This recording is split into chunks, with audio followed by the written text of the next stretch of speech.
Loki, episode 4 recap. And spoiler filled recap as usual. I forgot to do that properly last week.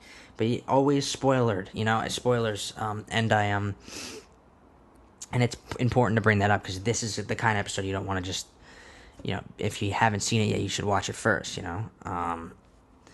unless for some reason you like to hear my take on it beforehand and don't care about spoilers, and then you want to see. But it's like I would definitely go watch the episode first. So yeah, I mean, we're finally in the second half, and the second half has to naturally kind of shift things, and the conflict has to just be or persistent, just constantly happening, and a flow of just problem after problem that has to be, overcome by these protagonists that we're following now, these two characters, Loki and Sylvie, basically, that we're following here. And I think this episode was super. Let me be clear, okay? Probably the best episode of any of the Marvel shows was this episode of Loki. That's just, Loki is really, I'm really enjoying it.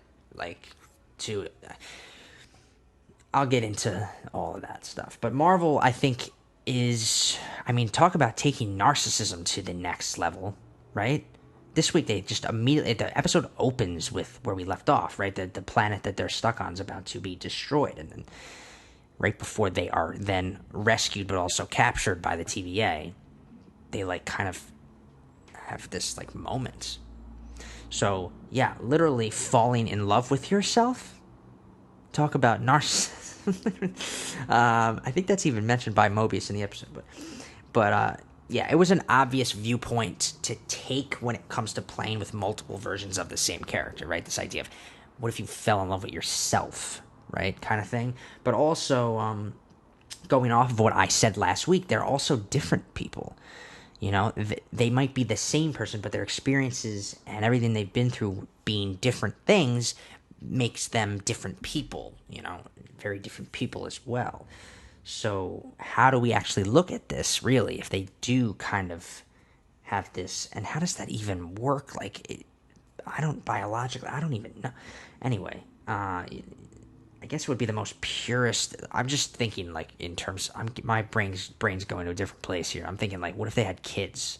Is it, the purest form of that? Because it's just yourself? I don't even know, dude. Anyway,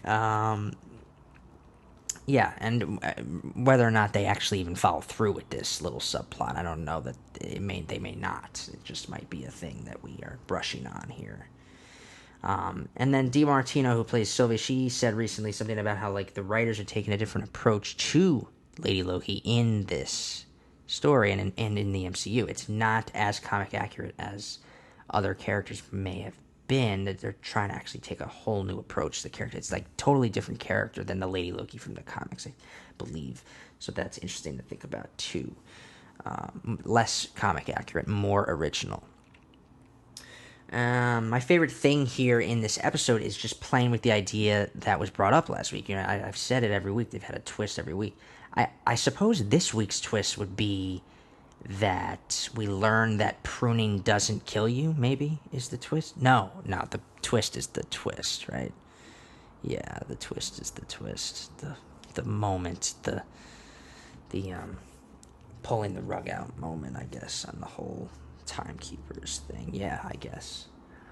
But just playing with the idea of the TVA being basically slave owners, or just total, just they're the antagonistic force overall here, enslaving people, variants to do their bidding, and the theme of morality coming into play for characters that we've come to know over these episodes, especially obviously Mobius, of course, being first and foremost, but also the main TVA agent that we never learn her name because she's got a number, not a name.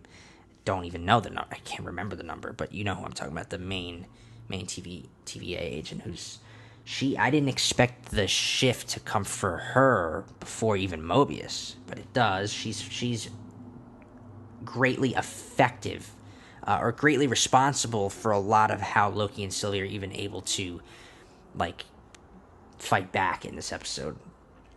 And then, obviously, Mobius, too. And then, just like and then it's just like Marvel, the right to fuck with us a little bit. So the twist of this episode, I'm thinking, is the obvious. As soon as I saw the Timekeepers, I was immediately like, "No, fuck, guys, come on, this can't be. This is really cheesy, kind of like this is when Marvel fucks up here. This can't be." And of course, it's intentional. They are goofy. I'm like, this just, it's weird. It's weird. It was weird and odd, and then of course it's not real. Like, they're not in charge. They're a total fake out. They're just not even real beings. Like, they're just like robots. Like, someone else is pulling the strings, and that's the twist, because it leaves one of two of the biggest questions remaining, which is who's running the show at the TVA, who's actually in charge, and could it be another Loki variant? Could another Loki be in charge of the TV? Like, that's something I've been thinking about as I watch lately. I thought there was a chance it could be old Loki, but actually ended up seeing him in this episode. Yeah, we'll talk about that too. But yeah, so who is that? And then the other thing is, where do you go when you're pruned? So we have these really, like, powerful moments where we have both Mobius and Loki getting pruned. And up until this point, up until the post-credit scene in this episode, there is a post-credit scene in this episode, so definitely, if you just totally didn't think to go watch that, you want to go watch that. Pruning does not kill you, but sends you somewhere else, because Loki wakes up somewhere else entirely after he's pruned, and it's weird. He's literally looking at 3 other variants that we meet. One of them's old Loki, one of them's young Loki, it looks like Kid Loki. I don't know who the third one is, but that is interesting to think about. So it means that also Mobius went somewhere. Where did he go? We don't know. We didn't get to see, but it just leaves it wide open for episode 5 to answer some of those questions. And yeah, every week has been like a different thing that we learn. Like, it's crazy. It's very well done. Very well done. Yeah. And after watching this absolutely fun-filled episode, I can't help but feel like the rating of this show for me has just gone up. I think it's my favorite of the shows that have come out so far, which is saying a lot, too, because Sam Wilson, Bucky Barnes, Wanda Maximoff, those characters, I haven't liked Loki more than them.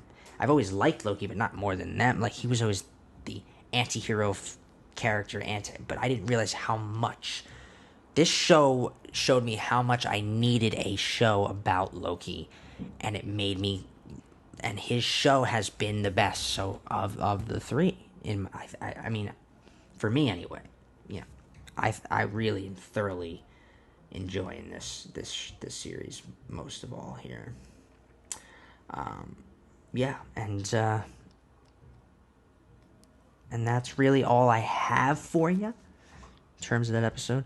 But yeah, I can't wait to see what happens next.